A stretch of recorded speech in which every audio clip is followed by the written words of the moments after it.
ازيكم يا حبايبي، عاملين ايه؟ هنعمل النهاردة مع بعض أجنحة. هنعملها بطريقة سهلة جدا وبسيطة، وهنسويها في الفرن ومش هتاخد معانا وقت خالص، وهتطلع طعمها خطير. يلا نسمي الله ونشوف الطريقة بتاعتنا. عندي هنا كمية من الفراخ مغسولة كويس ومتنضفة، غسلتها بدقيق وخل وملح، وبقت جاهزة ان احنا نضيف عليها التوابل بتاعتنا.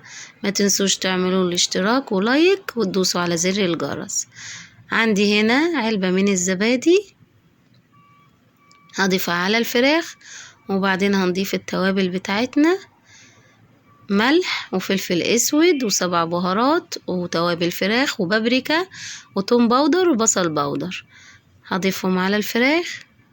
التوابل دي بتدي طعم حلو جدا ومميز كده للفراخ بتاعتنا، وبتديها ريحة حلوة جدا. هتقبل كده كويس الفراخ مع التوابل، وهقلبهم كويس في بعض كده بحيث ان كل الفراخ عندي تتبل وتشرب من التوابل كويس. الفراخ بتاعتنا اهي بعد ما قلبتها كويس في التتبيلة وسبتها في التلاجة حوالي 4 ساعات، وممكن لو حضراتكم مستعجلين عليها تعملوها في نفس الوقت.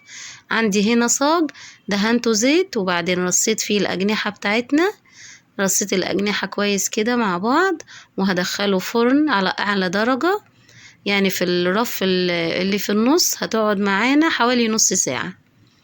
يلا بقى نعمل طريقة رز سهلة وبسيطة جدا. حطيت معلقتين من السمنة ومعلقة كبيرة ومعلقتين من الزيت، وضفت عليهم بصلاية كبيرة متقطعة صغير. هشوح كده البصل كويس مع السمنة والزيت، وبعدين بقى هنجيب معانا واحدة جزراية كبيرة مبشورة، هقلبها كويس مع البصل. الرز بتاعنا بسيط جدا وسهل خالص، ومش بنضيف له اي نوع من انواع التوابل او البهارات. احنا بس بنضيف معلقة كبيرة من الكركم. هضيف معلقة كبيرة من الكركم، بتدي طعم ولون حلو جدا للرز، وبتخليه معانا حلو جدا ومش محتاج اي حاجة تاني. هقلب كويس الكركم مع البصل والجزر، وبعدين هجيب الرز بتاعنا غسلته كويس وسبته منقوع حوالي نص ساعة في المية. هقلب الرز كويس. هبتدي اقلب في الرز حوالي 5 دقايق. لما بتفضلي تقلبي في الرز كده 5 دقايق الرز معانا بيتشوح وبيبقى جميل جدا، ولما بنيجي نسويه مش بياخد معانا وقت خالص. بعد 5 دقايق من التقليب هضيف عليه مية بتغلي. المية بتغلي بتخلي الرز بيستوي معانا بطريقة اسرع، وبيبقى الحباية كده سليمة مش بتتكسر معاكي خالص، وبيطلع حلو جدا. في المرحلة دي لو حد عايز يضيف ماجي ممكن يضيف ماجي، بتدي طعم حلو، بس انا هضيف ملح بس، مش هضيف اي اضافات تانية للرز. ضفت ملح وهقلبه كويس وهوطي عليه. بصوا الرز بيغلي علشان احنا قلبناه كويس، شوحناه كويس يعني. اسيبه بقى يستوي على نار هادية خالص. ويلا نعمل بقى صلصة بسيطة كده او صوص بسيط ندهن بيه الفراخ بتاعتنا. بعد ما استوت حطيت معلقة كبيرة من الصلصة، وضفت عليها معلقة صغيرة من العسل، ومعلقة صغيرة من دبس الرمان، ومعلقة صغيرة من الصويا صوص، ومعلقة من الزيت.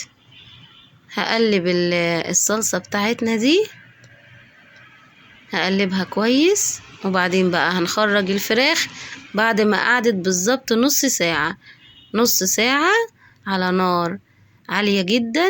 طلعت معنا مستوية وجميلة، ومش محتاجة بس غير ان احنا يعني نشغل عليها الشواية 5 دقايق. هدهن الفراخ بالصلصة اللي انا عملتها معاكم، هدهن الفراخ كلها كده كويس، وبعدين هدخلها الفرن. هنطفي بقى من تحت ونشغل الشواية بس، يعني 5 دقايق بالظبط تحت الشواية بس. تفضلي تبصي عليها علشان مش بتاخد وقت، وممكن الفراخ تتحرق منك. فهم 5 دقايق وهتخرجي الفراخ وهتلاقيها بقى لونها حلو جدا وبقت جميلة جدا واستوت وبقت مش محتاجة اي حاجة تاني. الرز بتاعنا برضو استوى. بصوا الرز ما شاء الله استوى مفلفل ولونه حلو جدا، طريقته سهلة وبسيطة وطعمه كمان جميل جدا. هفرد الرز كده كمية بتاعة الرز كلها، وبعدين بقى هجيب الفراخ وارصها على الرز بالشكل ده. بصوا الفراخ وحلاوتها، بصوا جمالها رهيبة، طعمها فعلا فعلا خطير، طعمها وريحتها حلوة جدا، وطريقة سهلة وبسيطة ومش بتاخد وقت خالص، يعني نص ساعة والفراخ بتاعتنا كانت مستوية، ما خدتش معانا تسوية، يعني نص ساعة بالظبط والفراخ بتستوي. بس لازم تكون درجة الحرارة بتاعة الفرن عالية علشان الفراخ تستوي معاكي والأجنحة بتاعتنا ما تنشفش. لازم درجة الحرارة بتاعة الفرن تبقى عالية. وإن شاء الله تجربوا الطريقة وتعجبكم. والسلام عليكم ورحمة الله وبركاته.